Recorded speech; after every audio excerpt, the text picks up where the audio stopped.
ধন্যবাদ জানাই। তারা একটি ন্যায় বিচার, ঐতিহাসিক ন্যায় বিচারের সাক্ষী হয়েছে।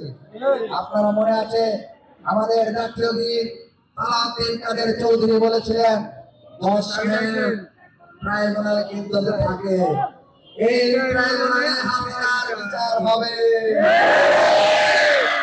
হাসিনা 17 বছর জোর জবরদস্তি করে ক্ষমতায় থাকিছে, ইলেকশনও করেছে বিতর্কিত। সেই হিসাবে জনগণের উপর যে অত্যাচার নিপীড়ন চালাইছে সেই হিসাবে বিচারে ফাঁসির রায় হয়েছে। এতে আমরা সবাই বলতে আমার মন থেকে আমি খুশি।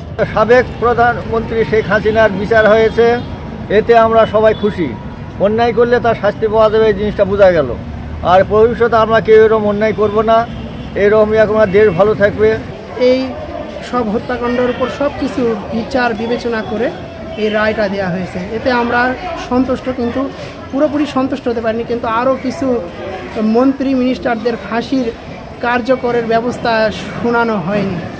এটা নিয়ে আমরা অধীর আগ্রহে অপেক্ষা আছি।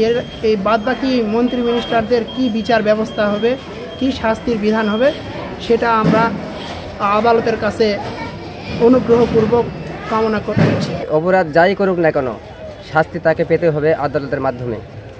যে আজকে যে রায়টা হলো সাবেক প্রধানমন্ত্রী শেখ হাসিনার, এই রায়ে আমরা সাধারণ জনগণ খুব খুশি। এরকম পরবর্তীতে কোনো রাষ্ট্রপ্রধান যেন এরকম কার্যকলাপ না করে।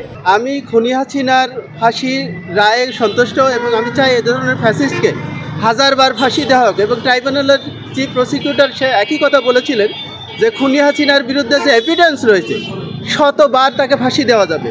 আমি মনে করি তার 1000 বার ফাঁসি দেওয়া যাবে এবং তার 1000 বার ফাঁসি দেওয়া উচিত।